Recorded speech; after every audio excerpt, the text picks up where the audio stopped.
Hello, students. Welcome back to your English class after your first unit test and a small refreshment break. I would say that. I hope all of you have appeared your examination well. So, today let us start with your supplementary from the book called Moments. The next chapter, that is the fifth chapter, which is titled as The Happy Prince. Before I start the chapter, let us just have a small quick, let me give you a small brief introduction first of all. The name is very much interesting, The Happy Prince. Who doesn't want to be happy, right? Everybody wishes to be happy. You, me, I, each one of us. But the question is, are we really happy?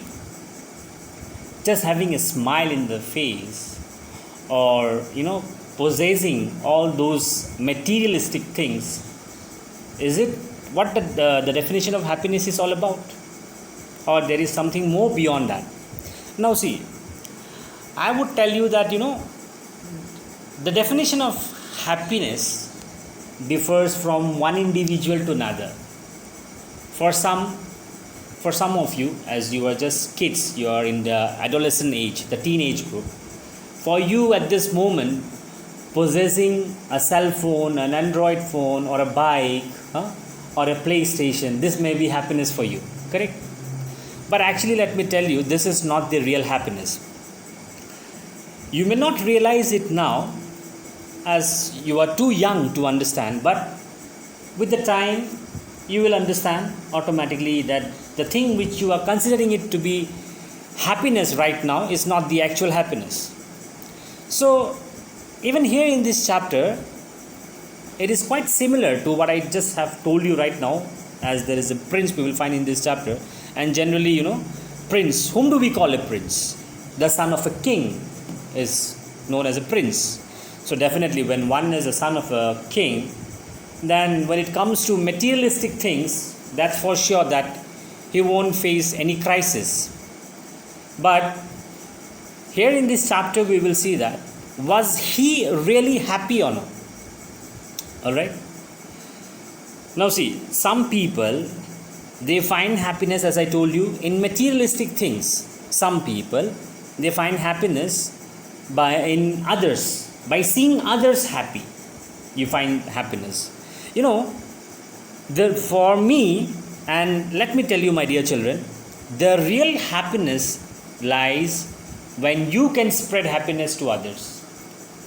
You cannot measure, you cannot, count the happiness, the joy that you get when someone else is in a happy mood because of you, and you are the reason for his or her happiness. That's the real happiness. You get immense pleasure within yourself, which I'm sure, which you would have never got ever in your life, no matter whatever, whatever things you have or whatever you do.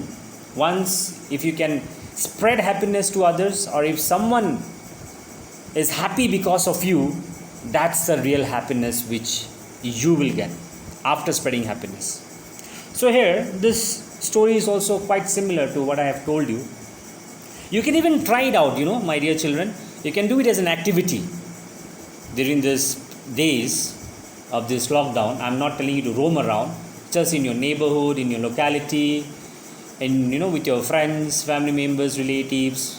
Just try and spread happiness in whatever way you can, okay, to the person who is in need of it. No matter, you may not get anything in return. Okay, you might think that if I do this to him, if I give this to her, what will I get in return? See, it is not always necessary that when you give something to someone, or when you do, anything for anybody, you must also get in return. You may not get in return right now, but mark my word, my dear children, you will definitely be rewarded one day or the other. Yes, you may not get reward right now at the moment, or supposingly you have helped a person today thinking that the person would help you back. That may not happen today, tomorrow, or that person may even not help you throughout your life. But whatever you have done for that particular person will definitely come back to you in return. That too with interest, with double of what you have done. in some way or the other, maybe from a different person, maybe not here in this place, maybe in a different place, in a different town, in a different situation, but you will get rewarded. That's for sure. And the biggest reward is that the reward from God. That is the biggest reward. So I hope you understood, you got just a little bit of introduction about the chapter. What is this chapter all about? So here, this prince, the happy prince, okay, it's a story where the statue of a prince, and the name of a prince was Happy Prince. Now this statue of the prince wants to help the poor people of his city. And now, as I told you, it's just a statue. So the statue takes the help of a swallow, a bird, okay, to distribute all the precious stones and gold that adorns his statue. Now, this particular bird, the swallow, as I told you, the swallow was supposed to migrate to Egypt for winter. And you might have generally seen when the season changes, when the season changes, you see different birds you can see in your environment, they migrate from one place to another. There are certain type of bird which you cannot see in winter. Same way, there are also certain birds which you don't find in summer. They migrate. Like we human being, we adjust ourselves according to the situation, depending upon the various the inventions that we human being have made, be it the certain types of technology, the cloths to keep ourselves warm when during winter days. During rainy days, we have this so-called, what do you call that? Raincoats, right? So many different various things. But these animals, these birds, they don't have such kind of facilities, such kind of things, that warm cloths, woolen cloths, raincoats, nothing like that. So in order to protect themselves, they have to migrate depending upon the season. So this particular bird, swallow, even he was about to migrate to Egypt for the winter. But as the happy prince had requested the swallow to help him in distributing all the precious stones, the gold, whatever is there in his statue, as because he is just a statue and he cannot move. So the bird also decides to postpone his migration, okay, and he decides to accept the request of the happy prince. At last, in the end of the chapter, we will see that no matter this so-called the happy prince and the swallow, the bird, both of them, they met a sad ending. But you will find just at the last, let me just see, I think it's in the last para or the last second para, you will find that in this physical world they got a sad ending, but however they were finally rewarded by God. Yes, students, trust me, my dear children, what you do to others, I have even told you before also, you will definitely get back in return, that too with interest, the double of what you have done. So do good, spread happiness, and definitely you will get back the same. Alright? So this is a little 1, 2, 3, 4, somewhere around 5-6 pages. So I won't give you the entire burden of the chapter at one go. We will finish 50% of this chapter today, alright, and the next remaining 50% will be done in the next class. Alright. So if you take out your chapter, the page number 28, the Happy Prince, it's written there right before the beginning of the chapter, on the right hand side on top. The Happy Prince was a beautiful statue. He was covered with gold. He had sapphire for eyes. Sapphire is a precious stone, okay, and a ruby in his sword. Now the question is, why did he want to part with all the gold that he had and also the precious stones? Why would generally wish to give up all this gold, stones and all? So let us start. Let me start reading the text. I'll read the para, okay, and then accordingly I'll explain to you. High above the city, on a tall column, stood the statue of the happy prince. He was gilded all over with thin leaves of fine gold for eyes.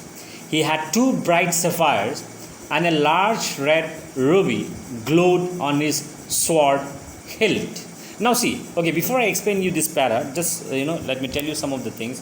So as we read the text, and even to you all, after the class, okay, please go through the text, and whatever word you find new for you accordingly. Now each one of you may have a different understanding of words.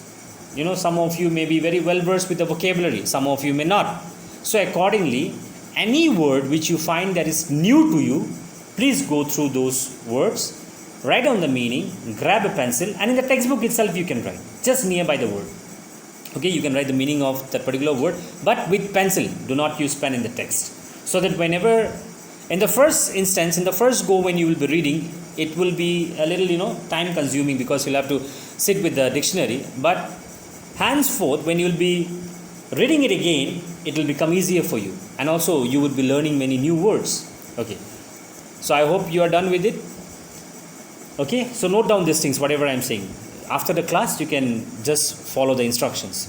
Okay, now here, there was a city where there was a big kind of a tall pillar.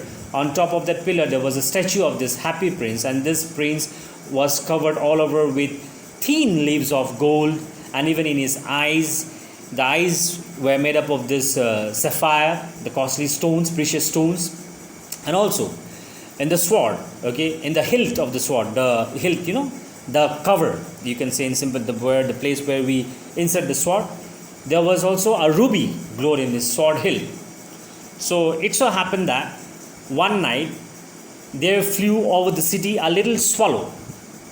His friends had gone away to Egypt 6 weeks before, but he had stayed behind. Then he decided to go to Egypt too. So as I told you, that this particular happy prince, he was helped by a bird. Now the question is, how did the bird meet happy prince? So it's the second paragraph. Look in the text. So one fine night, it so happened that this particular bird, he was flying over the city, and his companion, his friends, the bird's companion, the bird's friends, they have already, gone before. They have already reached Egypt before, only 6 weeks before. But he stayed behind, and now he decided to go to Egypt. Even he decided that, that since the winter is approaching, so let me go to Egypt as well. So he was flying all day long. He flew, and at night time he arrived at the city, this particular city where the statue of happy prince was built. Now after reaching that city, the bird it's a new place for him. So it's already night, and whole day he was flying. He was tired, he was exhausted, so he needed some rest. Now he was wondering that where shall I put up? Where shall I take rest? Suddenly, he said that, I hope the town has made preparations. So as he was new to this town, he was also hoping that, maybe this town would have something or the other for him, so a place where he can at least rest for a night. And then he saw this particular statue, the statue of the happy prince. And he decides that I will stay there for tonight. Okay, and it's a fine position, it's a good one, because the statue was a tall statue at a high place, and the position was good where he can get plenty of fresh air. So he decided that, between the feet of the happy prince, he will rest there for the night. And moreover, as I told you, the happy prince was built up of gold and precious stones. So he was enjoying that. He was saying that he himself stated that I have got a golden bedroom tonight. He said softly to himself, and he looked around a new place. And as he was preparing to go to the sleep, just as he kept his head under his wing, suddenly a large drop of water fell upon him. Now he was curious that from where suddenly the sky was clear, the weather was good, everything was good. Then from where does this water fell upon him? There was not even a single cloud in the sky, and even the stars are quite clear and bright, but yet it was raining. So he was confused. He couldn't find out. So he was curious to know that from where did this water drop fell upon him. Then just he was wondering, suddenly another drop fell upon him, one after another. Then he just said that, out of frustration, that what is the use of this statue if it cannot keep the rain off. So he decided to look for a different place, a different, you can say, a good chimney pot. And so he was just about to fly away from that. But before he could open his wings, a third drop fell. And then he looked up. And when he looked up, what he saw was something very much surprising for him. Okay? He sees that the eyes of the happy prince were filled with tears, and tears were running down his golden cheeks. And from his, and after when these tears were rolling down from his golden cheeks, his face looked so beautiful because it was night, moonlight, and moreover this little swallow who was just at the feet of this happy prince, by looking at this tears rolling down from the cheeks of the happy prince, the swallow felt pity upon him. So the bird asked, "Who are you?" The happy prince replied, "I am the happy prince." Again, there was a conversation going on. Okay, so the bird asked again, "Then why are you weeping then if you are a happy prince?" "And because of your tears, I got completely wet." Then the happy prince describes that why is he weeping. Alright, my dear children, the reason behind the tears of this happy prince we shall continue in the next class. For tonight, see, I'm giving you enough time. We have done today up till page number 29. Okay, the first, second, third, fourth, fifth paragraph. Okay, if you see in the textbook, there is a line written, "Why are you weeping then?" asked the swallow. "You have quite drenched me." Alright, so we will end the class today here. The remaining we shall continue in the next class. So do not forget the work which I gave you. It's for your betterment, it's for your improvement. Whatever word you find new to you, kindly underline those words in the text, write down the meaning of it in the textbook itself, so that when you read, you understand in a more better way.